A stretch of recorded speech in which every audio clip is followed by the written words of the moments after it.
Hello everyone, welcome to my channel. আজকের ভিডিওতে আপনারা দেখতে চলেছেন অসাধারণ একটি চাইনিজ ড্রামা, যেখানে আপনারা দেখতে পাবেন একটি মেয়েকে তার ফ্যামিলি থেকে জোর করে ব্লাইন্ড ডেটে পাঠানো হয় ছেলে দেখার জন্য।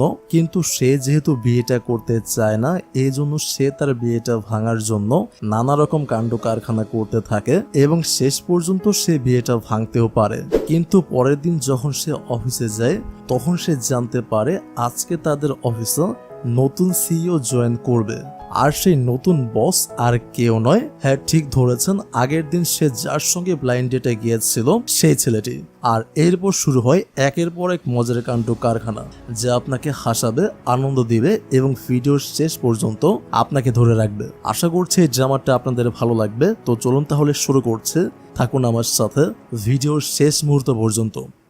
আজকের গল্পের শুরুতেই আমরা দেখতে পাই আমাদের নায়িকাকে। তার নাম ইউলো। ফুল সাজে সেজে গুজে পরিপাটি হয়ে সে পৌঁছে গেছে এক দারুণ ফ্যান্সি রেস্টুরেন্টে, কারণ আজকে এখানে তার জন্য আয়োজন করা হয়েছে একটা ব্লাইন্ড ডেটের।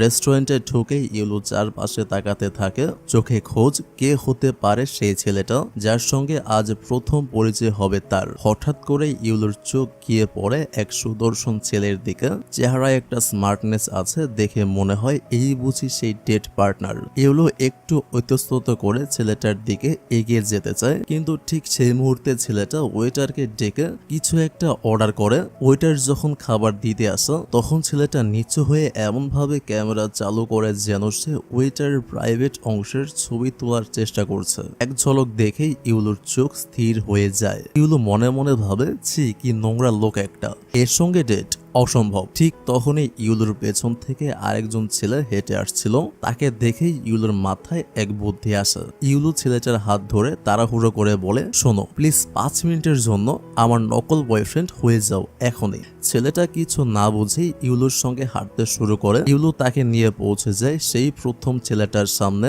ইউলো রেগে গিয়ে বলে, তোমার মতো মানুষদের জন্য সমাজে অন্য ছেলেদের বদনাম হয়। এতটা নিচে নামলে, একটা মেয়ের শরীরের গোপন অংশের ছবি তুললে লজ্জা হয় না? ছেলেটা পুরো হতবাক, সে তো ইউলোকে চিনেই না। হতবম্ব হয়ে জবাব দিতে চাইছে, এমন সময় ইউলো হঠাৎ করেই তার হাত থেকে ফোনটা কেড়ে নেয় এবং সঙ্গে সঙ্গে রেস্টুরেন্টের পানিতে ছুঁড়ে ফেলে দেয়। ছেলেটার রাগে গর্জে ওঠে, এগিয়ে আসে ইউলোর দিকে যেন কিছু একটা করবে। কিন্তু ঠিক তখনই পাশে দাঁড়িয়ে থাকা ছেলেটি এক পা এগিয়ে এসে তাকে থামিয়ে দেয়। অজানা ছেলেটি গম্ভীর কণ্ঠে বলে, মেয়েদের গায়ে হাত তোলা ঠিক না, তুমি যেই হও না কেন এটা কিন্তু মেনে নেওয়া যায় না। এই ঘটনার পর ইউলোর রাগে গলা জড়িয়ে বলে, তুমি নিশ্চয়ই মিস্টার সু, তুমি একটা ঘৃণ্য মানুষ।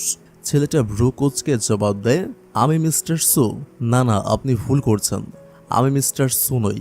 এই কথা শুনে ইউলোর মুখ ফ্যাকাশে হয়ে যায়। সে বুঝতে পারে আসলে এই ছেলেটা যার সঙ্গে তার ডেট হওয়ার কথা ছিল সে না। ছেলেটা আর কোনো কথা না বলে তাড়াতাড়ি জায়গাটা ছেড়ে বেরিয়ে যায়। আর ইউলোর পাশে দাঁড়িয়ে থাকা সেই ছেলেটা, হ্যাঁ সেই ছেলেটাই হচ্ছে আমাদের গল্পের নায়ক, যার নাম জিনফেন। জিনফেন হালকা হাসি দিয়ে বলে, nice to meet you Miss Jiang.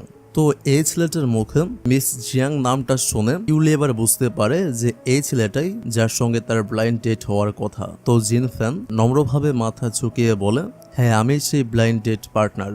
ইউদের মুখ লাল হয়ে ওঠে লজ্জায়। তাকে দেখে বোঝা যায় ও বুঝতেই পারেনি এতক্ষণ যে ছেলেটার সঙ্গে সে রেগে নাটক করছিল সেই ছেলেটাই তার আসল ডেট পার্টনার। এরপর পরিস্থিতি একটু শান্ত হতেই দুজনে একসঙ্গে বসে খেতে শুরু করে। তো এরপর আমরা একটা টুইস্ট জানতে পারি, সেটা হচ্ছে ইউলে আসলে জিয়াংচি না, সে হচ্ছে ওর বেস্ট ফ্রেন্ড, ওর নাম ইউলো।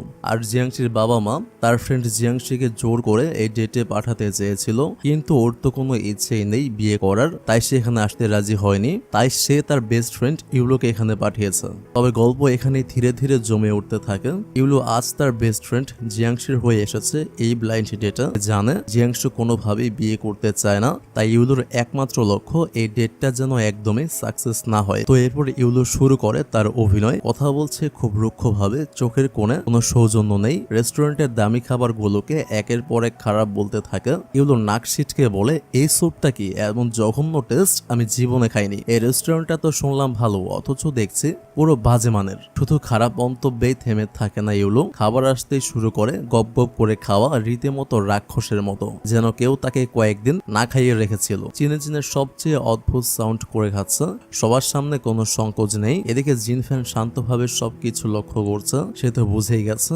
ইউলোর আসল উদ্দেশ্য কি। জিনফ্যান মনে মনে হেসে বলে, এই মেয়ে চেষ্টা করছে যেন আমি ওকে অপছন্দ করি, কিন্তু এটা তো আমি সহজেই ধরতে পারি। দেখি এই খেলায় কে জেতে। তারপর সেও ইউলোর মতো করে খাওয়া শুরু করে, রীতিমতো ওভার অ্যাক্টিং করে। এক সময় সে এত নাটক করে যে তার পাশে বসা অ্যাসিস্ট্যান্ট চোখ বড় বড় করে তাকিয়ে থাকে। অ্যাসিস্ট্যান্ট কথা বলার মতো অবস্থায় নেই। সে মনে মনে বলে, স্যার তো আজ একদম অন্য মানুষ হয়ে গেছে। ইউলো তখন বিরক্ত হয়ে মনে মনে ভাবে, আরে এত কিছু করেও কাজ হলো না, তাহলে এবার অন্য কিছুর চেষ্টা করতে হবে। খাবার শেষ ইউলো বলে, চলো এবারে একটু শপিং করি, একটা শপিং মলে যাই। জিনফ্যান রাজি হয়। দুজনে পৌঁছে যায় এক নাম করা শপিং মলে। সেখানে গিয়ে ইউলো এক সেলস গার্লসকে ডাকে। ইউলো জোরে বলে যেন জিনফ্যান শুনতে পায়, এই স্টোরের সবচেয়ে দামি ব্যাগটা দেখাও তো।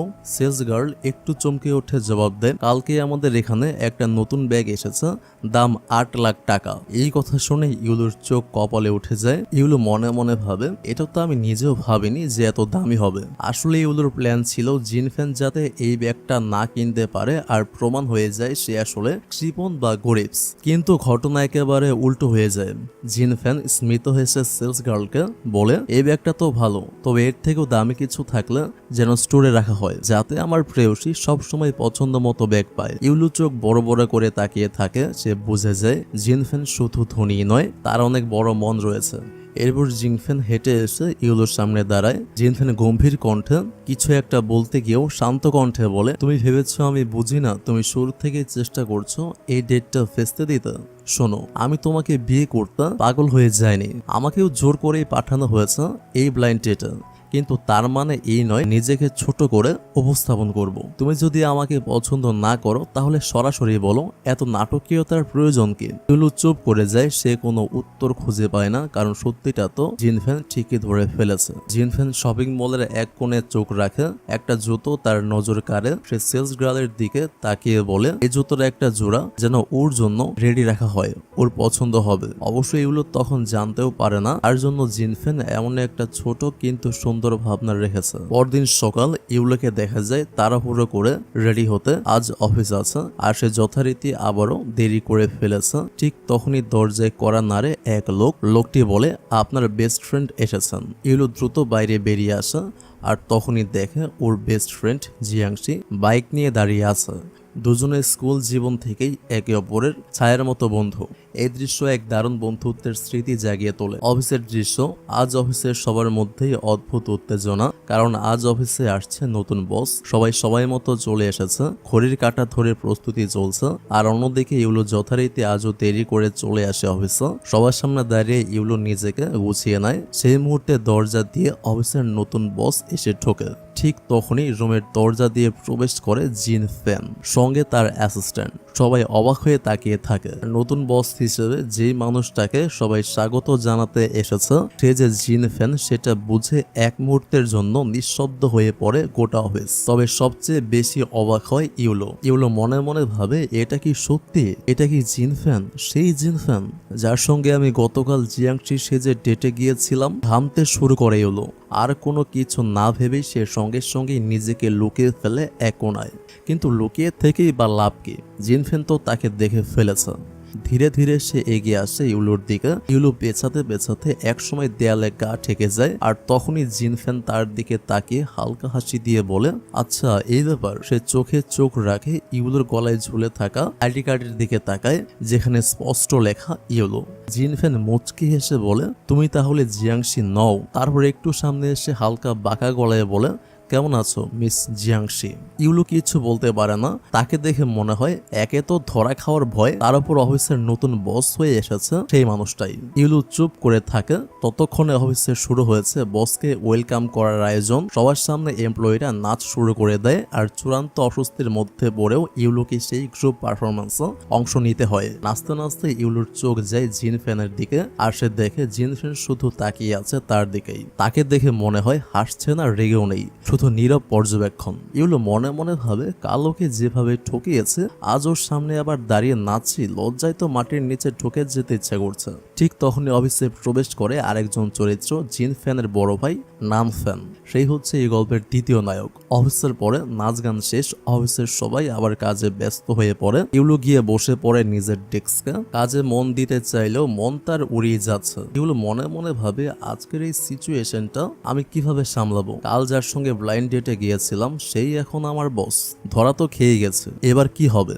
সময় গড়িয়ে যায়, রাত হয়ে আসে। অফিসের প্রায় সবাই চলে গেলেও ইউলো তখনও কাজে ব্যস্ত। ঠিক তখনই অফিসে চলে আসে তার বেস্ট ফ্রেন্ড জিয়াংশি। জিয়াংশি হাসতে হাসতে বলে, কিরে এখন অফিসে আছিস? ইউলো উদ্বিগ্ন মুখে বলে, আসলে অনেক কিছু ঘটেছে, তোকে বলি শোন। তারপর সে খুলে বলে সবকিছু, কিভাবে সে জিয়াংশি সেজে গিয়েছিল ব্লাইন্ড ডেটে আর সেখানে কি কি হয়েছে, আর কিভাবে সেই ছেলে আজ অফিসের বস হয়ে এসেছে। জিন ফ্যান জিয়াংশি চুপচাপ শোনে, তারপর বলে ফেলে, এই নিয়ে এত টেনশন কিসের? আমার মতে তোর পুরো সত্যিটাই ওকে বলে দেওয়া উচিত, আর তুই না বললেও আমি বলবো, তাহলে তো আর কোনো সমস্যা থাকবে না।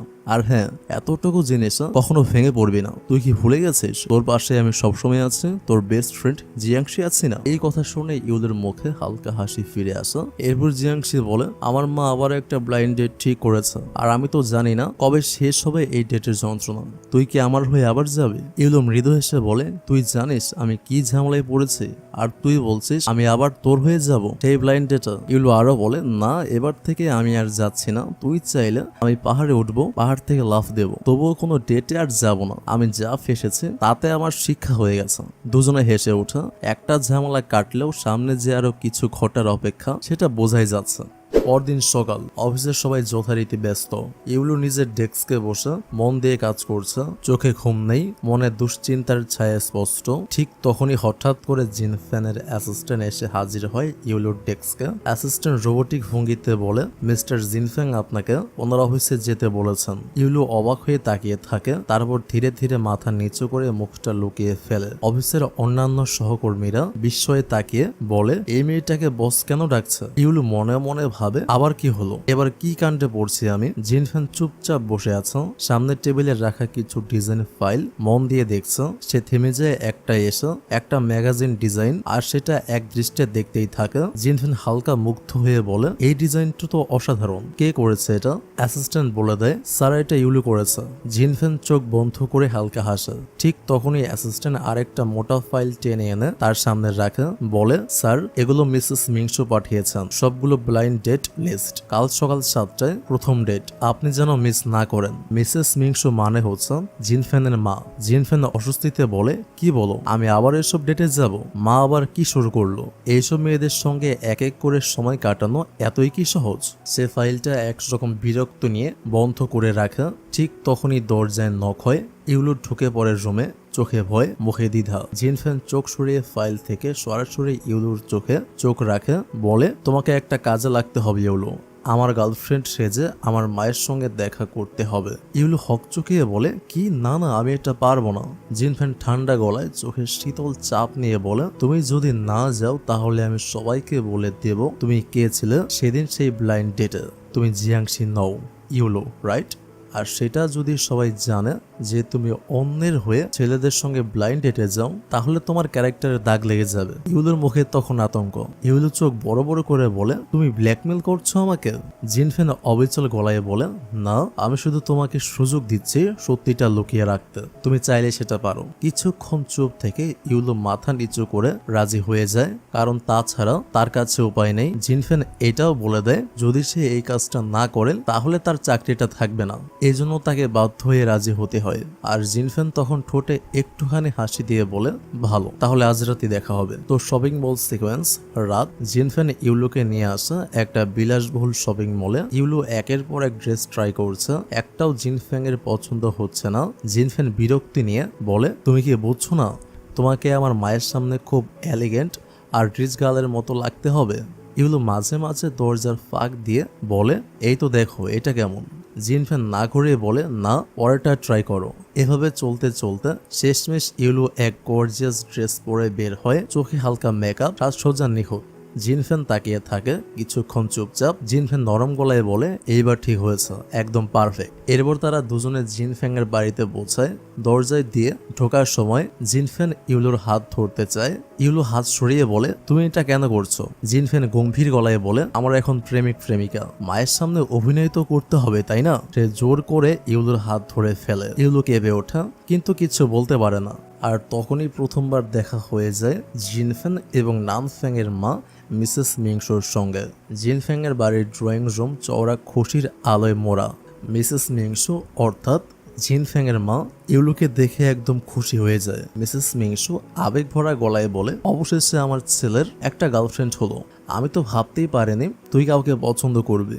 জিনফেন মাথা নিচু করে কৃত্রিম হাসি দিয়ে বলে, মা, সবকিছু তো আগে বলা যায় না, সঠিক সময়ে বলা ভালো। ইউলু অভিনয়ের ছলনায় হালকা হাসি দিয়ে বলে, আন্টি, আপনি এত খুশি হচ্ছেন দেখে ভালো লাগছে। ইউলুর এই অভিনয় কিন্তু একেবারেই সাধারণ নয়। বেস্ট ফ্রেন্ড জিয়াংশির হয়ে আগে বারবার অভিনয় করতে করতে সে অনেকটাই পারদর্শী হয়ে গেছে। এই পুরো ঘটনাটা জিনফেং এর বড় ভাই নানফেং বেশ বুঝে ফেলে। সে চোখ ছোট করে একটু খুঁতখুঁতে দৃষ্টিতে ইউলুর দিকে তাকায়। মিসেস মিংসো নানফেং এর দিকে তাকিয়ে মজা করে বলে, দেখেছিস নানফেং, তুই তো কিছুতেই বিয়েতে রাজি হোস না। এবার তোর ছোট ভাই তোকে হারিয়ে তোর সামনে বউ নিয়ে ঘুরে বেড়াবে, তখন দেখবি কেমন লাগে। ইউলি একটু গুটিয়ে যায়, তার মুখে নার্ভাস হাসি, হাত কাঁপছে সামান্য, কারণ এই দুনিয়া তার নয়, অর্থাৎ জিনফ্যাং এর বাড়ি। ইউলু মনে মনে ভাবে, এই কাঁটা চামচ এতগুলো দিয়ে কি করবে মানুষ, কিসে খাবো ঠিক বুঝতেই পারছি না। জিনফ্যাং ধীরে কথা বলে মৃদু ভঙ্গিতে ইউলুর পাশে ঝুঁকে বলে, এই চামচটা দিয়ে সালাড আর এই ছুরিটা মেন কোর্সের জন্য, চিন্তা করো না, আমি আছে। ইউলু হালকা মাথা নাড়ে। ড্রিঙ্কস শুরু হয়। প্রথমে ইউলু অল্প করে নেয়, কিন্তু গল্পে মেতে গিয়ে অজান্তেই সে অনেকটা বেশি খেয়ে ফেলে। নানফেং চোখ টিপে ফিসফিস করে বলে, এই তো গার্লফ্রেন্ড সাহসী দেখছে। জিনফেন একটু অস্বস্তি পায়। ফেরার পথে ইউলু হঠাৎ বলে, গাড়ি থামাও, বমি আসছে। জিনফেন হক চুকিয়ে বলে, কি এতটাই খেয়েছো? গাড়ি থামে। ইউলু দরজা খুলে বাইরে গিয়ে বমি করে বারবার। গাড়িতে উঠলেও তার শরীর দুলে যায়, মুখ লাল, চোখ ভর্তি অর্থমোদিত। ইউলু অলস গলায় বলে, জিয়াংশি আমার বেস্ট ফ্রেন্ড, সে বেস্ট তুমিও জানো। জিনফেন চোখ সরু করে বলে, কিন্তু তুমি তো বেস্ট না। ইউলু হঠাৎ করে তার দিকে হেলে পড়ে, প্রায় কিস করে বসে। জিনফেন এক মুহূর্তের জন্য স্তব্ধ হয়ে যায়, তার চোখ বড় হয়ে যায় ইউলুর এত কাছাকাছি আসায়। ইউলু কান্না হয়ে যায় গলায় বলে, কাল আমার ছুটি লাগবে। জিনফেন ঠান্ডা কণ্ঠে বলে, আমি তো তোমার বস, আগে রিকোয়েস্ট করো, তারপর ছুটি পাবে। ইউলু ধীরে ধীরে জিনফেং এর গলা জড়িয়ে ধরে। জিনফেন নার্ভাস হয়ে ওঠে, কিন্তু ঠিক তখনই ইউলু মুখে হাত দিয়ে বলে, আবার বমি আসছে। জিনফেন এক ঝটকায় সরে যায়, মুখে বিরক্তি আর রাগ। পরদিন সকাল, ইউলু আস্তে পা ফেলে অফিসে ঢোকে, চোখে রোদ চশমা, মাথা নিচু। লিফটে ঢোকার সময় হঠাৎ জিনফ্যাং এর সঙ্গে চোখাচোখি। জিনফ্যাং ঠান্ডা চোখে তাকিয়ে থাকে, কোনো কথা নেই, কেবল রাগের চাপা ধরন। ইউলু কিছু বলতে যাবে, কিন্তু সাহস পায় না। একদম চুপচাপ লিফট থেকে বেরিয়ে যায়, কিন্তু লিফটের দরজায় দাঁড়িয়ে জিনফেং বলতে বাধ্য করে তাকে ফিরতে। জিনফেং ঠান্ডা কিন্তু কঠিন গলায় বলে, কাল রাতের ব্যাপারে কথা বলার সাহস আছে তোমার? ইউলু চোখ ছোট করে বলে, না মানে মনে নেই কিছু, কিন্তু আসলে তার সব মনে আছে। তবে না মনে থাকার অভিনয় করাই বাঁচার একমাত্র উপায় এখন তার। তো পরদিন সকালে জিয়াংশিকে দেখা যায় ও নিজের রুমে বসে গেমস খেলছে। সারাদিনই ওর এই একটাই কাজ, ভার্চুয়াল জগতে ডুবে থাকা। বাস্তব জীবন যেন ওর কাছে অনেকটাই বিরক্তিকর। ঠিক সেই সময় হঠাৎ করে ওর ফোনটা বেজে ওঠে। অপর প্রান্ত থেকে একজন বলে ওঠে, জিয়াংশি, তোমার মা আসছেন তোমার সঙ্গে দেখা করতে। এই খবরটা শোনার সঙ্গে সঙ্গে জিয়াংশির মুখের রং একেবারে বদলে যায়, ওর চোখে মুখে এক অজানা আতঙ্ক। জিয়াংশি চমকে ওঠে, কি এখনই? মা যদি এসে পড়ে তাহলে তো আজ মরণ নিশ্চিত, কারণ জিয়াংশি আগের দুটো ব্লাইন্ড ডেট এড়িয়ে গেছে, আর এটা ওর মা জানলে তীব্র বকুনি ওকে খেতে হবে নিশ্চিত। তাই দেরি না করে ও তড়িঘড়ি করে রুম থেকে বেরিয়ে পড়ে, যেন মায়ের সঙ্গে দেখা না হয়। অন্যদিকে লিস্টের ভেতরে দেখা যায় জিনফেন, নানফেং আর ইউলু দাঁড়িয়ে আছে। নানফেং তখন বুঝে যায় যে জিনফেন আর ইউলু একটু নিজেদের মধ্যে সময় কাটাতে চায়, তাই ও নিজের অবস্থান বদলে ওদের মাঝখান থেকে সরে গিয়ে একটু পেছনে দাঁড়িয়ে যায়, যেন একটু প্রাইভেসি দেওয়া হয়। কিন্তু তখনই হঠাৎ করে লিফট থেমে যায়, বিদ্যুৎ চলে গিয়েছে। জিনফেং এর ভয়ে শ্বাস বন্ধ হয়ে আসছে। সে বলে, আমি শ্বাস নিতে পারছি না। জিনফেং এর মধ্যে ক্লাস্ট্রোফোবিয়া আছে, অন্ধকারে আর বদ্ধ জায়গায় ওর নিঃশ্বাস বন্ধ হয়ে আসে, ওর অবস্থা একদম খারাপ হতে থাকে। তখন নানফেং আর দেরি করে না, নানফেং উদ্বিগ্ন হয়ে বলে, জিনফেং হাওয়া নাও, দম নাও। আর এরপর ওর ঠোঁটে ঠোঁট রেখে জিনফেং এর মুখে কৃত্রিমভাবে হাওয়া দিতে শুরু করে, একদম সিপিআরের মতো। এই দৃশ্যটা ইউলুর কাছে এতটাই অপ্রত্যাশিত ছিল যে ও হা করে তাকিয়ে থাকে।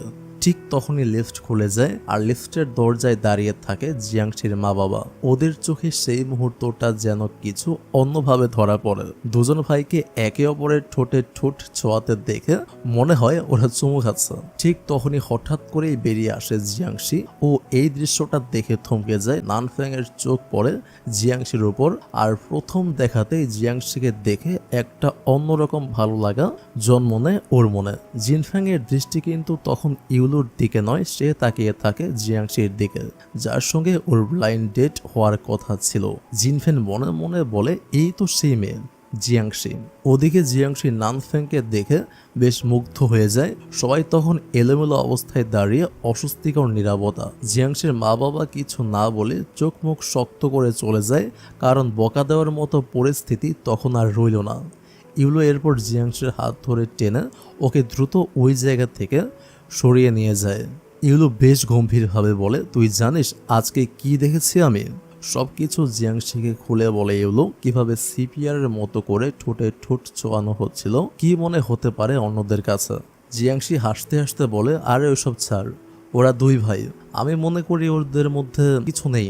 একটু থেমে বলে, তবে ওই নানফেনকে কিন্তু আমার বেশ ভালোই লেগেছে। ওদিকে জিনফেন আর নানফেন জিমে ব্যস্ত, ওরা দুই ভাই শরীর চর্চা করছিল। তখনই ইউলের ফোন আসে নানফেং এর কাছে। ইউলে ফোনে বলে, স্যার, একটা ক্লায়েন্ট আপনার সঙ্গে ব্যক্তিগতভাবে দেখা করতে চায়, একটু সময় দেবেন? নানফেন কিছু না বুঝেই রাজি হয়ে যায়, কিন্তু জিনফেং তখন হালকা হিংসা অনুভব করে। জিনফেং মন খারাপ করে বলে, তাকে ফোন করা হলো, আমাকে না। এরপর নানফেং সেই ক্লায়েন্টের সঙ্গে দেখা করতে গেলে দেখে সামনে দাঁড়িয়ে আছে জিয়াংশি। দুজনেই মুচকি হাসে। জিয়াংশির মিষ্টি হাসিতে নানফেং এর হৃদয় কেমন যেন দুলে ওঠে। পরদিন সকালবেলা ইউলোকে দেখা যায় বিছানায় শুয়ে কাঁপছে জ্বরে। ওর শরীর খুব খারাপ, গলা ব্যথা, মাথা ধরেছে। আজ অফিসে একটা ভীষণ গুরুত্বপূর্ণ মিটিং ছিল, তাই ইউলো ফোন করে অফিসের এক সহকর্মীকে জানায়, আমি আজ আসতে পারবো না, জ্বর খুব বেশি, প্লিজ মিটিংটা সামলে নিও। সহকর্মী তো শুনে চমকে যায়, তুমি আজ আসবে না? আজ তো গুরুত্বপূর্ণ ক্লায়েন্ট আসবে।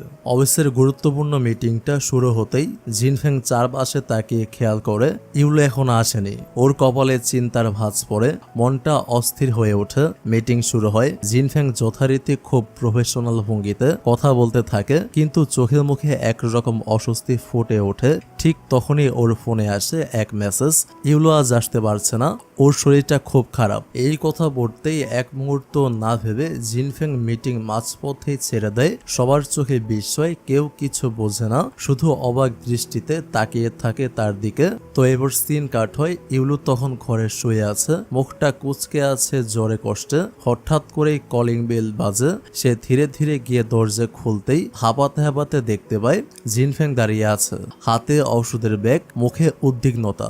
জিনফেং বলে, তুমি কখনো ঠিক মতো নিজের যত্ন নাও না, তাই না? ও ঘরে ঢুকতে গিয়ে হঠাৎ পা পিছলে পড়ে যাচ্ছিল। এগুলো তাড়াতাড়ি করে ওকে ধরে ফেলে। দুজনে একসাথে পড়ে যেতে যেতেই একে অপরকে ধরে নিজেদের সামলে দেয়। মুহূর্তটা যেন থমকে যায় কিছু সময়ের জন্য। ওদের চোখে মুখে অদ্ভুত এক নীরব অনুভব। এরপর ইউলো দেখে জিনফেং কিচেনে গিয়ে ওর জন্য স্যুপ বানাচ্ছে। ইউলোর চোখ জোড়া ভরে যায় ভালোবাসায়। জিনফেং বলে, তোমার জ্বর এখন কমেছে, এটা খেয়ে নাও, তাড়াতাড়ি সুস্থ হয়ে ওঠো। আর হ্যাঁ, আমি এগুলো করছি মানে এই না যে তুমি কিছু ভেবে বসবে। আমি চাই তুমি নিয়মিত অফিসে আসো। তোমাদের মতো এমপ্লয়ি ইনকাম করলেই তো আমার চলবে, তাই না? এই কথা বলে হালকা কড়া মুখে জিনফেং চলে যায়। পরের দিন ইউলো চলে আসে স্কুলের ইউনিয়নে। সব পুরনো বন্ধুরা এসে গেছে, কেউ এখন মা হয়ে গেছে, কারো বড় লোকস বিজনেসম্যান। তারা একে একে ইউলোকে অপমান করতে থাকে, বলে, তুমি এখনো এই ছোট অফিসে কাজ করো, তোমার তো জীবনটা খুবই সাধারণ রয়ে গেছে। এইসব কথাই ইউলোর মন একেবারে ভেঙে যায়। সে তো এত দিন পরে সবার সঙ্গে ভালোবেসে দেখা করতে এসেছিল, কিন্তু তাকে অপমান হতে হচ্ছে। রেস্টুরেন্ট থেকে বেরিয়ে সবার সঙ্গে দাঁড়িয়ে যখন গাড়ির গাড়ির জন্য অপেক্ষা করছিল, ঠিক তখনই সামনে এসে দাঁড়ায় একটা চকচকে BMW। দরজা খুলে নামে জিন ফ্যাং। সবাই থমকে যায়। জিন ফ্যাং এগিয়ে আসে ইউলোর দিকে, সবার সামনে ওর হাত ধরে বলে, চলো, দেরি হয়ে যাচ্ছে। সবাই এক মুহূর্তে বোঝে ইউলোরা এমন হ্যান্ডসাম বয়ফ্রেন্ড আছে, তা আবার এত বড় লোকস, যে কিনা BMW কার নিয়ে আসে। তো কিছুটা সাইডে নিয়ে গিয়ে বলে, আজ আমি এসেছি তোমাকে হেল্প করতে, কেউ যেন তোমাকে আর অপমান না করে। এগুলো মৃদু হাসি দিয়ে কিন্তু গম্ভীর ভাবে বলে, আপনি আমাকে যথেষ্ট সাহায্য করেছেন জিনফ্যাং, আর নয় আপনি বড় লোকস, আমি সাধারণ একটা এমপ্লয়ি। আমি চাই না আমার পুরনো বন্ধুদের সামনে মিথ্যা কিছু দেখাতে। আপনি আমার বস, তার বেশি কিছু না।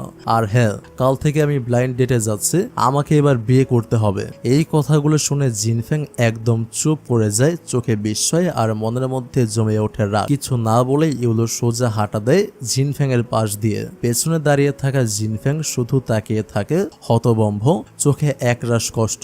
পরের দিন সকাল থেকে ইউলো একের পর এক ছেলেদের সঙ্গে ব্লাইন্ড ডেটে যাচ্ছে। প্রতিটি ছেলেরই ভিন্ন ভিন্ন পছন্দ। কেউ কেউ বলে, আমি এমন মেয়ে চাই যে একেবারে খরব ভাবে থাকবে।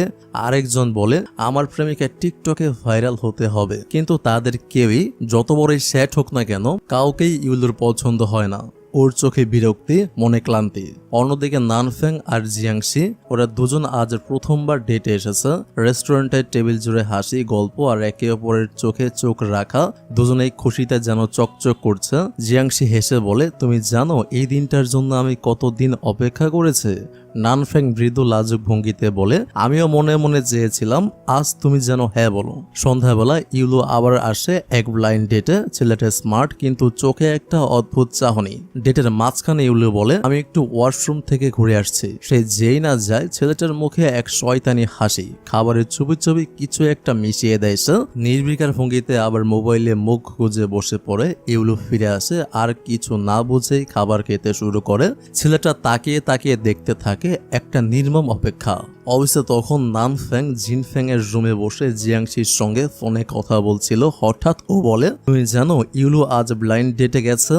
এই কথাটা কানে যাওয়া মাত্রই জিনফ্যাং উঠে দাঁড়ায়। একটু সময় না নিয়ে ও এক ছোটে রেস্টুরেন্টের দিকে রওনা হয়, চোখে মুখে চিন্তা আর অজানা ভয়। এইদিকে ইউলোর দৃষ্টি ঝাপসা হয়ে আসছে, মাথাটা ঘুরছে, দেহ ভারী লাগছে, এবং তারপর ও হঠাৎ করেই টেবিলের উপর ঘুমিয়ে পড়ে। ছেলেটা এবার দাঁড়িয়ে পড়ে, সে যেন এক হাতে ইউলোর হাত ধরে নিয়ে টানতে থাকে। ঠিক তখনই জিনফ্যাং দরজায় দাঁড়িয়ে কঠিন চোখে তাকিয়ে বলে, ওকে হাত লাগাবে না। ছেলেটা ভয় পেয়ে দৌড়ে পালায়, আর জিনফ্যাং আলতো করে ইউলোকে তুলে নিয়ে নিজের গাড়িতে বসায়। ইউলোকে বাড়িতে পৌঁছে ওর ঘরে শুইয়ে দেয় জিনফ্যাং। ঘরটা খোলাটে আলোয় ভরা, জানলার পর্দা দুলছে নেশার বিভোর। ইউলো আচমকা জিনফ্যাং এর গলা জড়িয়ে ধরে, চোখে জল, ঠোঁটে অস্পষ্ট হাসি। ইউলো মৃদু কণ্ঠে বলে, তুমি এত ভালো, আমি কেন তোমাকে হারাতে চাই? জিনফ্যাং থমকে যায়, মনে পড়ে যায় ওর বলা কথা, তোমার আর আমার দুনিয়া আলাদা, আমরা এক হতে পারি না। সে ইউলোর চোখে পানি দেখতে পায় আর নিজেও ভেঙে পড়ে। জিনফ্যাং কষ্টের গলায় বলে, তুমি কি আমায় এতটাই ঘৃণা করে ইউলো? কিন্তু নেশায় কাতর ইউলো আর কিছুই বলতে পারে না। পরদিন জিনফ্যাং অফিসে আসে, কিন্তু মন পড়ে আছে ইউলোর ঘরে। ওর চোখ ফুলে গেছে, তাই সানগ্লাস পরে এসেছে, কেউ যাতে বুঝতে না পারে সে রাতভর কেঁদেছে। নিজের রুম থেকে বেরিয়ে নিচে নামতেই হঠাৎ থমকে যায়। সামনে দাঁড়িয়ে ইউলো। দুজনের চোখ একসাথে পড়ে, একটা নীরব বিস্ফোরণ। অফিসের ছোট্ট কিচেনে তখন ইউলো নিজের জন্য কফি বানাচ্ছে। ও ধোয়া ওঠা কফির দিকে তাকিয়ে যেন কি ভাবছে। ঠিক তখনই জিনফ্যাং পাশ থেকে এসে দাঁড়ায়, একটা স্মার্ট কিন্তু কৃত্রিম হাসি দিয়ে বলে, তুমি কি নতুন কফির ব্র্যান্ড এনেছো? গন্ধটা একেবারে অন্যরকম। ইউলো চুপচাপ, মুখে কিছু বলে না, শুধু ওর চোখে এক ঝলক তাকায়। তারপর ধীরে ধীরে একটা টিস্যু এগিয়ে দেয় জিনফ্যাং এর দিকে। জিনফ্যাং টিস্যুটা নিতে নিতে বুঝতে পারে ওর চোখ দুটো এতটাই লাল হয়ে গেছে যে সানগ্লাসের আড়ালেও তার লুকানো যায়নি। এটা ইউলোর নজর এড়ায়নি। পাশে দাঁড়িয়ে থাকা অ্যাসিস্ট্যান্ট হঠাৎ মুখ চেপে হাসে। হাসিটা ছিল মজা করে, কিন্তু তাতে জিনফ্যাং এর রাগ যেন আরো ফুঁসে ওঠে। ও কিছু বলে না, শুধু চোখ সরিয়ে নিয়ে সোজা হেঁটে চলে যায় নিজের কেবিনের দিকে। পরদিন নানফ্যাং আর জিয়ানশি এখন ভিডিও কলে কথা বলে প্রায় প্রতিদিন। লাভ রিলেশন এখনো শুরু হয়নি, তবে ওদের বন্ধুত্বটা বেশ গভীর হয়ে উঠেছে। দুজনে একে অপরের কথা মন দিয়ে শোনে, হাসে, মজা করে, আর মাঝে মাঝে একে অপরকে টিজও করে। জিয়াংশি মজা করে বলে, তোমার গলার টোন শুনলেই বোঝা যায় তুমি আমাকে মিস করো। নানফ্যাং হেসে বলে, তুমি সেটা এখন বুঝলে? আমি তো অনেক আগেই কনফেস করতে চেয়েছিলাম। সেই সময় ইউলো আসে জিনফেং এর অফিসে, চোখে একরাশ কৌতূহল, মুখে সরাসরি প্রশ্ন, কাল রাতে আসলে কি হয়েছিল? জিনফেং হালকা চমকে বলে, মানে তোমার কিছুই মনে নেই? ইউলো গম্ভীরভাবে বলে, না একদমই না। জিনফেং একটু থেমে হেসে ফেলে, একটা চাপা অভিমান, একটা না বলা কষ্ট। ইউলো বলে, ফিউচারে কখনো তোমার সাহায্যের দরকার হবে না, আমি নিজের সমস্যা নিজেই সামলে নিতে পারি। এই কথা বলে ইউলো ঘুরে দাঁড়ায় আর শান্তভাবে অফিস রুম ছেড়ে চলে যায়। জিনফেং চুপচাপ তাকিয়ে থাকে, দরজা বন্ধ হওয়ার শব্দটা যেন ধপ করে ওর কানে বাজে। রাত হয়ে এসেছে। অফিস থেকে বেরোনোর সময় ইউলো দেখে বাইরে টিপ টিপ করে বৃষ্টি পড়ছে। ও গাড়িতে ওঠে, হঠাৎ চোখ পড়ে অফিস বিল্ডিং এর দিকে। ও দেখতে পায় ভিতরে পাওয়ার কাট হয়েছে, আর ইউলো জানে জিনফেং অন্ধকারে ভয় পায় খুব বেশি। অফিসের ভিতরে তখন খুটখুটে অন্ধকার। জিনফেং ওর ডেস্কে বসেছিল, হঠাৎ লাইট নিভে যায়। এক মুহূর্তে যেন তার দম বন্ধ হয়ে আসে, শ্বাস নিতে কষ্ট হয়, বুকে ধক ধক করতে থাকে। ও মাটিতে লুটিয়ে পড়ে, ঘেমে উঠেছে। তার মুখে একটাই কণ্ঠ, কেউ আছো? আমাকে হেল্প করো। ঠিক তখনই দরজাটা খুলে ইউলো ছুটে আসে ভিতরে, চোখে ভয়, কণ্ঠে চিন্তা। ইউলো বলে, জিনফেং তুমি ঠিক আছো? জিনফেং ওকে দেখতে পেয়ে চোখ বড় করে তাকায়, তার চোখে যেন একটু শান্তি ফিরে আসে। ও কাপা গলায় বলার চেষ্টা করে, তুমি এলেই সব ঠিক হয়ে যায়। ইউলো ওর হাত ধরে নরম গলায় বলে, আমি এখানে আছি, ভয় পেও না। এক ঝটকায় যেন আবেগের বাঁধ ভেঙে পড়ে, দুজনেই একে অপরের চোখে ডুবে যায় এবং তারপর তাদের প্রথম কিস, নরম, ধীর, গভীর, একটা নরম আবেগে ভরা মুহূর্ত। সকালের আলো ঠিক যেন একটু বেশি উজ্জ্বল আজ। ঠিক তখন জিনফেং এসে পাশে দাঁড়ায়। জিনফেং মুচকি হেসে বলে, তুমি আবার আমাকে ইগনোর করছো নাকি? ইউলো ঠান্ডা সুরে বলে, আমি কখন ইগনোর করলাম তোমাকে? আমার তো অফিসে কাজ ছিল। জিনফেং একটু এগিয়ে এসে বলে, তাতে কি হয়েছে? আমি তো এখন শুধু তোমার কথাই ভাবছি, অফিস বাদ দাও। ইউলো চোখ সরিয়ে বলে, যদি সবাই আমাদের এভাবে দেখে ফেলে তাহলে কি হবে? জিনফেং একটু দুষ্টামি করে বলে, কাল রাতে তুমি যে আমায় কিস করেছিলে, তারপর আর কিছু লুকানোর নেই, আমি তো সব ক্ষমা করে দিয়েছি। এই কথা শুনে ইউলো এক মুহূর্তের জন্য থমকে যায়। তারপর হঠাৎ করে ইউলো ওর গালে একটুখানি চুমু খায় আর সঙ্গে সঙ্গে নিজের মুখটা দুহাত দিয়ে ঢেকে হাসতে হাসতে সরে যায়, একটু লজ্জায়, একটু আনন্দে। জিনফেং সেখানে দাঁড়িয়ে থাকে, একটা ছোট্ট কিসেই যেন তার দিনটাই রঙিন হয়ে যায়। পরদিন অফিসে জিনফেং দূর থেকে লক্ষ্য করে ইউলো কাজের ফাঁকে হঠাৎ পেটে হাত দিয়ে চেপে ধরেছে। জিনফেং চোখে চিন্তা নিয়ে বলে, খিদে পেয়েছে, কিন্তু এত লোকের সামনে কিছু খেতে বলতেও পারবো না। ও বুঝতে পারে ইউলো এত কাজের মাঝে নিচে থেকে উঠে যেতেও পারবে না, কিন্তু সরাসরি কিছু দিলে তো সবাই বুঝে যাবে ওদের সম্পর্ক আছে। তাই সে চালাকিতে একটা প্ল্যান করে। জিনফেং অফিসার ঘোষণা করে, আজকের দুপুরে সবার স্পেশাল লাঞ্চ করা হবে এবং সবাইকে টিম লিডার হিসেবে একটা ট্রিট দিচ্ছে, তো সবাই লাঞ্চে চলে আসবেন। তো পুরো অফিসে খুশির জোয়ার, সবাই খেতে ব্যস্ত। আর জিনফেং এক কোণে দাঁড়িয়ে দেখে ইউলো নিশ্চিন্তে খাচ্ছে, মুখে এক তৃপ্তির ছায়া। একটু পর অফিসে মিটিং চলছে, ইউলো দারুণভাবে প্রেজেন্টেশন দিচ্ছে, সবাই মুগ্ধ। কিন্তু জিনফেং মুখ গম্ভীর করে বলে, এই অংশটা যদি একটু ভিন্নভাবে সাজানো যেত তাহলে আরো ভালো হতো। ঘরে হঠাৎ একটা নীরবতা নেমে আসে, ইউলোর মুখটা কিছুটা থমকে যায়, কোনো মন্তব্য করে না, শুধু মিটিংটা শেষ করে চলে যায়।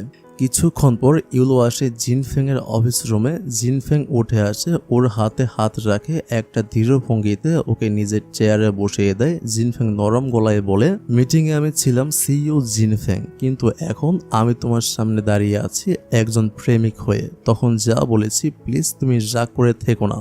ইউলোর চোখে একটু পানি চিকচিক করে, কিন্তু এবার মুখে এক ফোঁটা হাসিও খেলে যায়। জিনফেং ওর দিকে এগিয়ে আসে চুমু খাওয়ার জন্য। ঠিক তখনই দরজা খুলে অ্যাসিস্ট্যান্ট এসে পড়ে ঘরে। জিনফেং অপ্রস্তুত হয়ে এক লাফে টেবিলের নিচে ঢোকার চেষ্টা করে, কিন্তু সমস্যা হলো ওর টেবিলের পেছনে লুকানোর মতো কোনো স্পেস নেই। অ্যাসিস্ট্যান্ট হতবাক হয়ে তাকিয়ে থাকে, স্যার আপনি? জিনফেং বলে, তুমি কিছু দেখোনি, কাউকে বলবে না, এখনই বের হও এখান থেকে। তবু অ্যাসিস্ট্যান্ট খিলখিল করে হেসে ফেলে, আর জিনফেং লজ্জায় একখানা ফাইল ওর দিকে ছুঁড়ে মারে, বলে, বের হও তাড়াতাড়ি। তো একটা মনোরম সন্ধ্যা দেখা যায়। শহরের এক শান্ত রোমান্টিক রেস্টুরেন্টে বসে আছে জিনফেং আর ইউলো। টেবিলের উপর মোমবাতির আলো কাঁপছে আর পাশের জানলা দিয়ে নরম হাওয়া বইছে। জিনফেং একটা স্মৃতিময় হাসি দিয়ে বলে, তোমার মনে আছে প্রথমবার ঠিক এমন এক রেস্টুরেন্টেই তুমি আমাকে রিজেক্ট করতে চাইছিলে?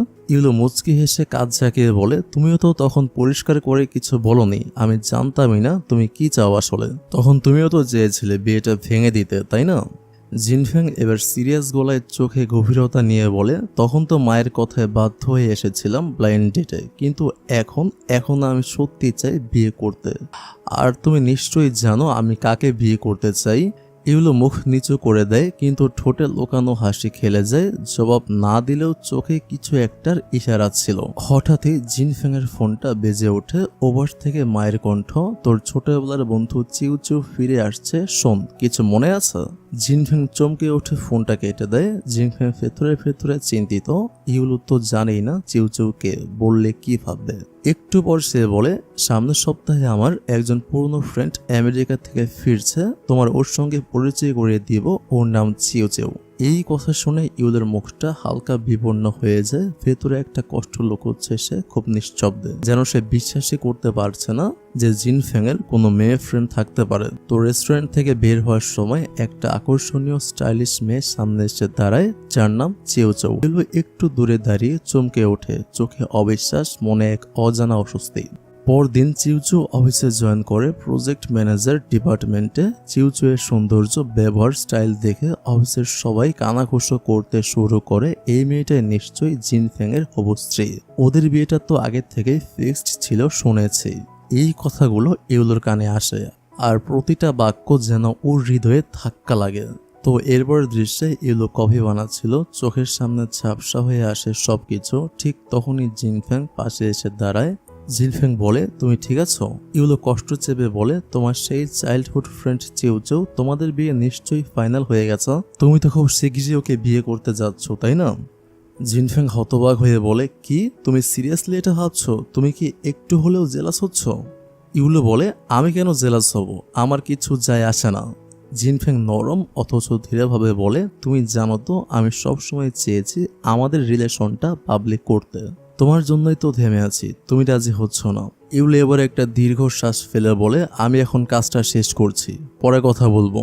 সে আর কোনো উত্তর না দিয়ে চলে যায়। চোখে পানি টলমল করছে, কিন্তু মুখে অভিমান চেপে রাখা। তো এরপরে দৃশ্যে ইউলো তখন পাশের করিডোরে দাঁড়িয়ে চুপচাপ একা। দেখে চিউচু এসে জিনফেং এর পাশে দাঁড়ায়। চিউচু হাসি মুখে বলে, চলো আজ রাতে একসঙ্গে ডিনার করি, অনেকদিন পর দেখা, অনেক কথা জমে আছে।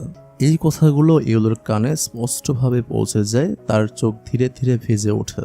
তো রাতের একটি অভিজাত রেস্টুরেন্টে নরম আলোয় সাজানো এক কর্নারে বসেছে জিনফেং আর চিউচু। চিউচু বেশ খুশি, প্রাণবন্ত, স্মৃতিময় কণ্ঠে কথা বলছে। চিউচু হেসে বলে, তোমার মনে আছে ছোটবেলায় আমাদের দুই পরিবার চেয়েছিল আমরা একে অপরকে বিয়ে করে, তখন সবাই বলতো আমরা একে অপরের জন্য পারফেক্ট।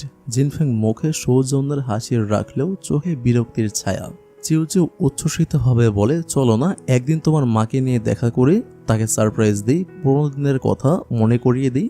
জিনফেং তখন সরাসরি বলে, তুমি জানো আমার গার্লফ্রেন্ড আছে, সে জানলে খুব রেগে যাবে। চিউচু আশ্চর্য হয়ে বলে, তোমার গার্লফ্রেন্ড আছে? তুমি তো আমাকে বলোনি। জিনফেং হালকা বিরক্তির মুখে বলে, হ্যাঁ আছে, সে আমার জীবনে খুব গুরুত্বপূর্ণ। তুমি যদি চাও আমরা সবাই মিলে একসঙ্গে আমার মায়ের সঙ্গে দেখা করতে পারি। চিউচু একটু থমকে যায়, কিন্তু হালকা হাসি দিয়ে সামলে নেয়। ঠিক পাশের কপে বসে ইউলো, জিয়াংশি ও নানফেং একসাথে ডিনার করছিল। হঠাৎ ইউলো চমকে ওঠে। জিনফেং আর চিউচুর কণ্ঠ কানে ভেসে আসে। ও মন দিয়ে শোনে। জিনফেং স্পষ্ট গলায় বলছে, তুমি তো আমার ছোটবেলার বন্ধু, এখন তুমি আমার কোম্পানিতেও কাজ করছো, আমাদের সম্পর্কটা বন্ধুত্বের মধ্যেই থাকুক। আর যদি সত্যি তুমি আমার ভালো বন্ধু হও, তাহলে মায়ের কাছে গিয়ে স্পষ্ট করে বলবে আমাদের মধ্যে বিয়ে হবে না, কারণ আমি অন্য কাউকে ভালোবাসি, সেটা তুমি না। আর এই কথাটা শুনে ইউলোর হৃদয় ছুঁয়ে যায়, চোখে পানি এসে যায়, কিন্তু মুখে এক অপূর্ব হাসি, একটা স্বস্তির নিঃশ্বাস। এই প্রথম সে নিশ্চিতভাবে বুঝতে পারে জিনফেং সত্যি তাকে ভালোবাসে, এবং জিনফেং সত্যি তাকে এইটা বলার জন্যই চিউচুয়ের সঙ্গে ডিনার করতে এসেছিল, কারণ সে তাকে ক্লিয়ার করে দিবে যে তার গার্লফ্রেন্ড রয়েছে। এটাই তার উদ্দেশ্য ছিল। পরদিন অফিস, চিউ চিউ আর জিনফেং একসাথে কথা বলছে। তখন ইউলো আসে কয়েকটা ডিজাইন দেখাতে। ইউলো নম্র গলায় বলে, এই ডিজাইনগুলো আমি গত রাতে শেষ করেছি, প্লিজ একবার দেখে নিন। চিউ চিউ ঠান্ডা মুখে চোখে সন্দেহ নিয়ে বলে, তুমি একাই করেছো সবকিছু? কনসেপ্টগুলো কেমন যেন পরিচিত লাগছে। সে তীক্ষ্ণ দৃষ্টিতে খুঁটিয়ে খুঁটিয়ে দেখতে থাকে প্রতিটা ডিজাইন। চিউ চিউ বুঝে গেছে এই মেয়েটার সঙ্গেই জিনফেং এর প্রেম রয়েছে, আর সেই কারণেই চিউ চিউ এর মধ্যে জন্ম নেয় ঈর্ষা আর হিংসা। ইউলিও বুঝে যায় তাকে একরকম অপছন্দই করছে চিউ চিউ, তবুও সে কিছু বলে না, মাথা নিচু করে থাকে, শান্ত কিন্তু মন খারাপ। এরপর চিউ চিউ আর ইউলিও একসাথে যায় একটা ব্যবসায়িক ডিল নিয়ে কথা বলতে এক লোকের সঙ্গে। লোকটা মধ্যবয়সী, ফর্মাল পোশাক, কিন্তু চাহনি ভয়ানক অশালীন। তারা রেস্টুরেন্টের প্রাইভেট কেবিনে বসে। চিউ চিউ পরেছে একটু ছোট পোশাক, প্রফেশনাল হলেও ট্রেন্ডি। লোকটা হা করে তাকিয়ে থাকে তার পায়ের দিকে, একেবারে নিচ থেকে উপরের দিকে, দৃষ্টিতে স্পষ্ট অশালীনতা। চিউ চিউ একটু অস্বস্তিতে পড়ে, চোখে বিরক্তি। ইউলু সেটা খেয়াল করে ফেলে। লোকটার চাহনি দেখে ওর মুখও কঠিন হয়ে যায়। দুজনেরই বুঝে নিতে অসুবিধা হয় না যে এই লোকটা ভীষণ ক্যারেক্টারলেস। লোকটির অশালীন চাহনি ইউলো আর সহ্য করতে পারে না। চোখে রাগের রাগুন, গলায় স্পষ্ট দৃঢ়তা। ইউলো ধীরে ধীরে সামনে রাখা একটা স্কার্ফ বা ছোট কাপড় তুলে নিয়ে চিউ চিউয়ের হাঁটুতে রাখে। ইউলো শান্ত কিন্তু তীক্ষ্ণ গলায় বলে, আপনার চোখ কোথায় যাচ্ছে সেটা অন্তত বুঝে চলুন। আপনি এখনই প্রজেক্ট ম্যানেজারের কাছে ক্ষমা চাইবেন। লোকটি উল্টো রাগ দেখিয়ে বলে, আমি কেন ক্ষমা চাইবো? আমি আবার কি করেছি? এটাই কি এখনকার মেয়েদের ফ্যাশন না? ইউলো এবার আর নিজেকে থামাতে পারে না, দাঁড়িয়ে যায়, গলায় ঝাঁজ। ইউলো উচ্চ স্বরে বলে, আপনার লজ্জা করে না নিজের মেয়ের বয়সে একজন নারীর দিকে এমন ভাবে তাকাতে? আপনি কি এর আগে কখনো কোনো মেয়ে দেখেননি? না এরকম পোশাক পরা আপনার চোখে আজ প্রথম পড়েছে? চিউ চিউ এবার কিছু বলার আগেই ইউলো বলে ফেলে, আমরা আপনার সঙ্গে কোনো ডিল করছি না, আগের সমস্ত চুক্তিও ক্যান্সেল করে দিব অফিসে জানিয়ে। এভাবে ব্যবসা হয় না, ইজ্জতের বাইরে গিয়ে কেউ টাকা কামায় না। লোকটি এবার থতমত খেয়ে চুপ করে যায়, কিছু না বলেই একরকম লজ্জা আর ভয়ে সেখান থেকে চলে যায়। চিউ চিউ স্তব্ধ। ইউলের মুখের দৃঢ়তা, চোখের সততা দেখে ওর দৃষ্টিভঙ্গি পাল্টে যায়। চিউ চিউ নরম গলায় চোখে বিস্ময় নিয়ে বলে, তোমাকে আমি ভুল বুঝেছিলাম ইউলো, তুমি যেমন মনে হয়েছিলে আসলে তেমন নয়, তুমি অনেক ভালো। ইউলো হালকা হাসে, চুপচাপ মাথা নাড়ে। সেই মুহূর্ত থেকেই চিউ চিউ ও ইউলের মধ্যে এক নতুন বন্ধুত্বের শুরু হয়। একজন আরেকজনকে সম্মান করতে শেখে। পরদিন অফিসের ক্যান্টিনে চিউ চিউ আর ইউলুকে একসঙ্গে বসে হাসতে হাসতে গল্প করতে দেখে জিনফেং। জিনফেং হতবাক হয়ে নিজের মনে মনে ভাবে, এ কিভাবে হলো? ওরা দুজন তো একে অপরকে সহ্যই করতে পারতো না। এত ভালো ফ্রেন্ডশিপ হয়ে গেল কবে? সে কিছু না বলেই চুপচাপ চলে যায় ভাবনার মধ্যে। পরদিন জিনফেং আর নানফেং এর মা অফিসে আসে কোন এক দরকারে। রিসেপশনে ইউলুকে দেখে জিনফেং এর মা এগিয়ে আসেন। জিনফেং এর মা উচ্ছ্বসিত গলায় বলেন, আরে জিয়াংশি, তুমি এখানে? কি চমৎকার, এতদিন পর দেখা হলো। ইউলু চমকে ওঠে, কণ্ঠ শুকিয়ে আসে। ইউলু মনে মনে ভাবে, আমি তো জিয়াংশি নই, আমি তো মিথ্যে পরিচয়ে ওই দিন দেখা করেছিলাম ওনার সঙ্গে। সে কিছু বলার আগেই অন্য কেউ এসে পরিস্থিতি সামলে নেয়, কিন্তু জিনফেং এর মায়ের চোখে স্পষ্ট সন্দেহের ছাপ। পরদিন এক বড়সড় ওয়েলকাম পার্টির আয়োজন করা হয় অফিসে। সবার আমন্ত্রণ আছে, চিউ চিউ, জিয়াংশি, নানফেং, শুধু ইউলো বাদে। কারণ জিনফেং এর মা এখন পুরোপুরি বুঝে গেছেন ইউলো মিথ্যে পরিচয়ে ওনার সঙ্গে দেখা করেছিল। এই অপছন্দ থেকে তিনি ইউলোকে পার্টিতে অ্যালাউ করেননি। জিনফেং জানতে পেরে খুব কষ্ট পায়, ঘন ঘন ইউলোকে মেসেজ করে, কিন্তু ইউলো একটু রিপ্লাই করে না। চিউ চিউ জিনফেং এর সঙ্গে কথা বলার অনেক চেষ্টা করে, কিন্তু জিনফেং এখন আর ওকে পাত্তা দেয় না। ওর চোখে এখন শুধু ইউলো। জিনফেং এর মা গুরুতর অসুস্থ হয়ে পড়েছেন, তো সবকিছু থেমে যায়। বন্ধুত্ব, ভুল বোঝাবুঝি, ভালোবাসা সবকিছু এক পাশে সরে যায়। শুধু থাকে একটাই প্রশ্ন, এই সংকটে কে থাকবে পাশে আর কে দূরে সরে যাবে? কয়েকদিন পর হাসপাতাল থেকে সুস্থ হয়ে উঠেছেন জিনফেং এর মা। জিনফেং এবার সাহস করে ইউলোকে নিয়ে মায়ের সামনে আসে। জিনফেং এর মা ঠান্ডা গলায় বলেন, তুমি আমাকে আজ থেকে আর মা বলে ডাকবে না, তোমরা দুজনেই আমাকে ঠকিয়েছো। আমি তো এই বাজে মেয়েটার মুখটাও দেখতে চাই না।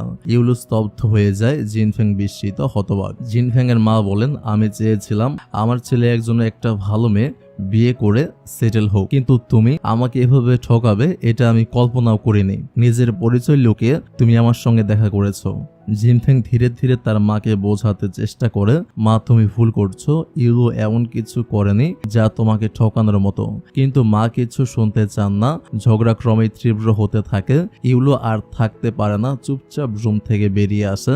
রুমের বাইরে দাঁড়িয়ে ইউলো চোখ নামিয়ে দাঁড়িয়েছিল। ঠিক তখনই জিনফেং আসে তার বাসায়। জিনফেং নরম কণ্ঠে বলে, মা এখন রেগে আছে, কিন্তু মাথা ঠান্ডা হলে সব ঠিক হয়ে যাবে, বিশ্বাস করো। ইউলো দীর্ঘশ্বাস ফেলে বলে, তোমার পরিবার তোমাকে আজকে এই অবস্থানে আনতে অনেক কিছু করেছে। তোমার পরিবার নিশ্চয়ই চায় তাদের ছেলে এমন কাউকে বিয়ে করুক যে তাদের মনের মতো।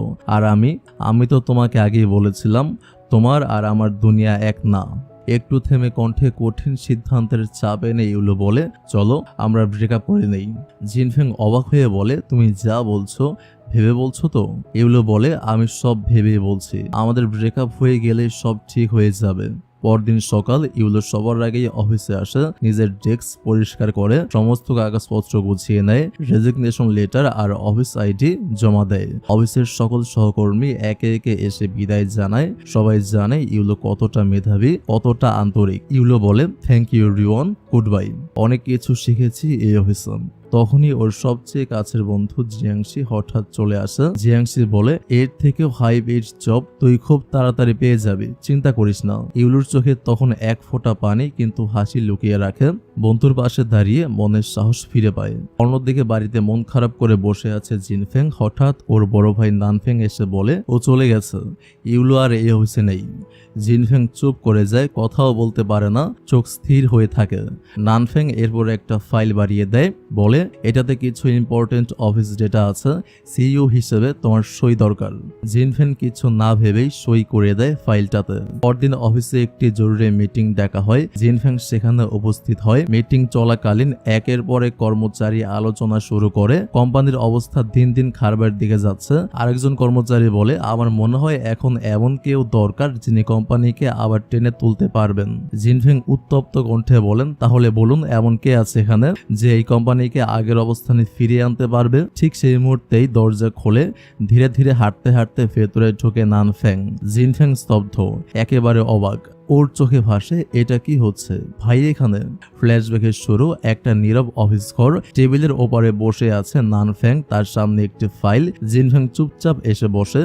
নানফেং বলে, ভাই এটা শুধু একটা রুটিন অফিসিয়াল ফাইল, তোমার সাইন দরকার সিইও হিসেবে। নানফেং কিছু না বলেই কলম তুলে নিয়েছিল, না পড়েই সই করে দিয়েছিল ফাইলের নিচে। এই মুহূর্তে নানফেং এর ঠোঁটের কোণে এক রহস্যময় হাসি খেলে গিয়েছিল। ক্যামেরা ধীরে ধীরে জুম ইন করে ফাইলে সেখানে লেখা ছিল, জিনফেং রিজাইন করছে সিইও পদ থেকে। তো অফিস মিটিং চলাকালীন নানফেং নিজের আসনে বসেছিল। সবাই চুপচাপ। জিনফেং মাথা নিচু করে বসে এসব ভাবছে, বিশ্বাস করতে পারছে না। এইরকম বিশ্বাসভঙ্গ সে কল্পনাও করেনি। জিনফেং বলে, তুমি তো সবসময় বলতে ভাইয়ের পাশে থাকবে, তুমি তো এমন ছিলে না নানফেং। নানফেং ঠান্ডা গলায় বলে, তুমি নিজেই সাইন করেছিলে, আমি তো শুধু সেই কাগজটা ব্যবহার করেছি।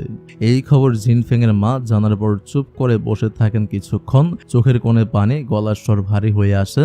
জিনফেং এর মা বলেন, তুমি জানো না জিনফেং, নানফেং তোমার আপন ভাই নয়। ওর মা মারা যাওয়ার পর আমি ওর বাবাকে বিয়ে করেছি। ওকে আমি আমার নিজের ছেলের মতো বড় করেছি। তোমার নাম রেখেছিলাম ওর নামের সাথে মিল রেখেই। আর নানফেং আজ তোমাকে এই প্রতিদান দিল। জিনফেং চোখ নিচু করে বসে থাকে। সে অনেক কষ্ট পেয়েছে।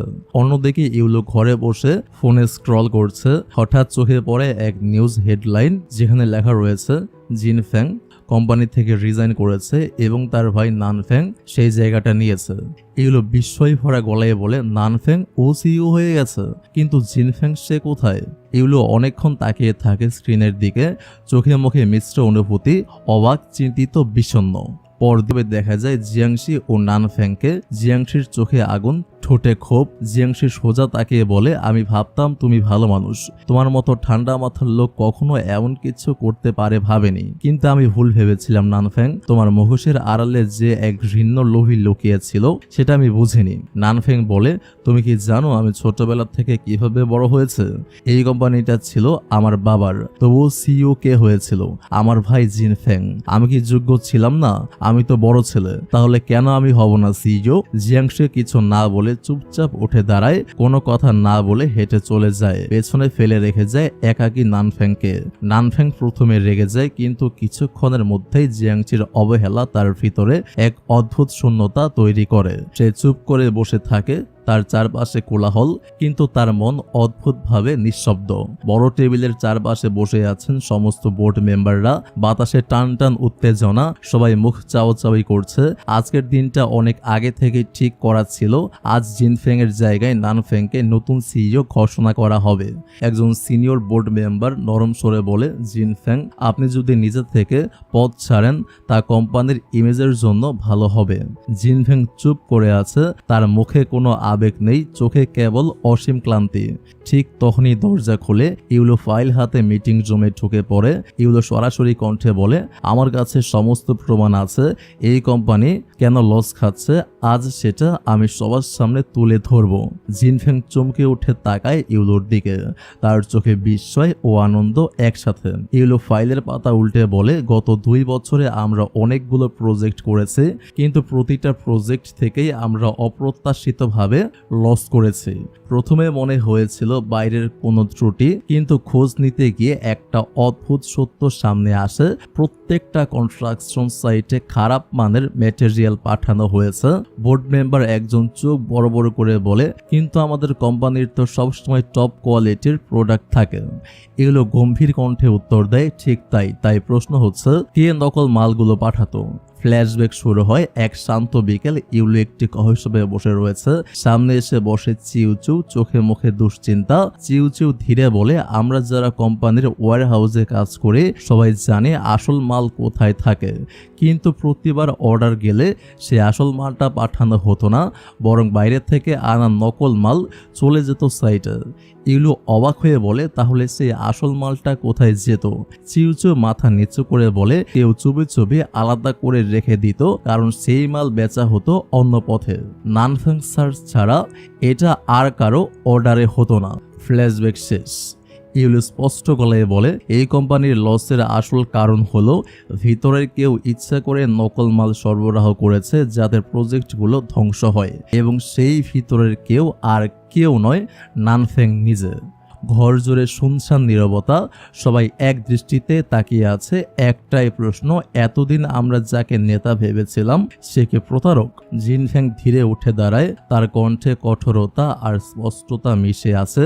জিনফেং বলে, আমি অফিসিয়ালি ঘোষণা করছি এই কোম্পানি নিজস্ব তদন্ত কমিটি গঠন করবে, যারাই জড়িত কেউ পার পাবে না। নানফেং মুখ কালো করে বসে থাকে, একটাও কথা না বলে চুপচাপ উঠে যায়, চোখে মুখে আগুন, কিন্তু এবার যেন পালানোর জায়গাটাও নেই। সে ধীরে ধীরে মিটিং রুম থেকে বেরিয়ে যায়। মিটিং শেষে সবাই চলে গেলে জিনফেং দাঁড়িয়ে থাকে জানালার পাশে, পেছন থেকে ইউলো আসে। জিনফেং নরম কণ্ঠে বলে, তুমি না এলে আমি হারিয়ে যেতাম ইউলো, এই লড়াইটা আমি একা লড়তে পারতাম না। ইউলো বলে, তুমি তো জানো তোমার পাশে না থাকলে আমি নিজেকেই ছোট মনে করি। জিনফেং চোখ তুলে তাকায়, দুজনের চোখে চোখ পড়ে, চুপচাপ এক অনুভূতির বিনিময় ঘটে, কৃতজ্ঞতা, ভালোবাসা আর একটুকু নতুন আশা। নানফেং ঘরে ফিরে এসেছে, চোখে মুখে ভয়। সেই অজানা লোক যার সঙ্গে হাত মিলিয়ে এসে কোম্পানিতে প্রতারণা করেছিল। লোকটা চোখ রাঙিয়ে বলে, তুই যদি মুখ খুলিস আমি তোকে মেরে ফেলবো, মুখ বন্ধ রাখাটাই তোর একমাত্র বাঁচার রাস্তা। নানফেং এর গলা শুকিয়ে যায়, সে বলে, আচ্ছা তুই এমন কিছু করবি না তো? লোকটা বলে, দেখিস তোকে চুপ করানোর বন্দোবস্ত এখনই হচ্ছে। ঠিক তখনই এক ঝাঁক গুন্ডা এসে পড়ে, তাদের চোখে স্পষ্ট হিংস্রতা। নানফেং চিৎকার করে বলে, কেউ একজন বাঁচাও।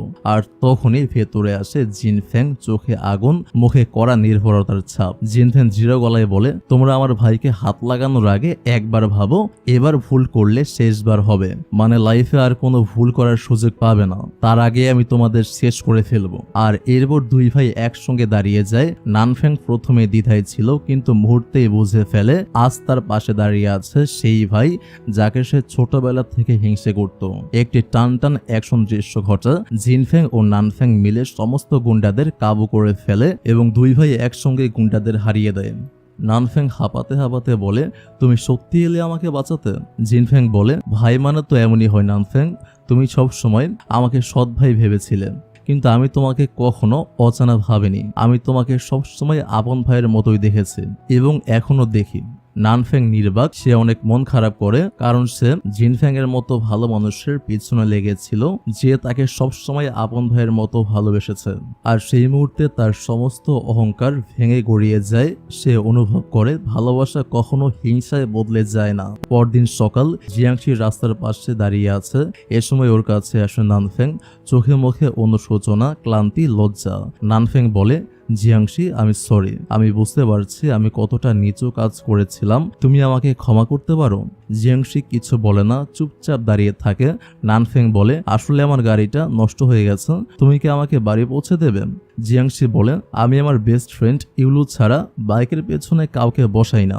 নানফেং বলে, তুমি যদি না নিয়ে যাও তাহলে আমি এখানেই দাঁড়িয়ে থাকবো অনন্তকালের জন্য। জিয়াংশি এবার অবাক হয়ে তার দিকে তাকায়। এই নানফেংকে সে আগে কখনো দেখেনি, তার মধ্যে অনেক চেঞ্জ এসে গেছে। শেষমেশ জিয়াংশি বলে, আচ্ছা, বাইকের পেছনে উঠে পড়ো। নানফেং খুশি হয়ে বাইকের দিকে এগোয়, কিন্তু হঠাৎই জিয়াংশি হেসে বাইক স্টার্ট করে আর এক ঝটকায় ওখান থেকে বেরিয়ে যায়। নানফেং হতভম্ব হয়ে দাঁড়িয়ে থাকে, তার চোখে মুখে বিস্ময়, এক ফোঁটা হাসি আর আত্ম অনুশোচনার ছায়া। নানফেং নিজের মনে মনে ভাবে, এখন আমি সত্যিই বুঝতে পারছি বিশ্বাস হারালে কতটা একা হয়ে যেতে হয়। অন্যদিকে একটি নরমাল রেস্টুরেন্টে বসে আছে জিনফেং ও ইউলো। টেবিলে সজ্জিত দুটি প্লেট, পাশে দুটি গ্লাসে লেমন ওয়াটার।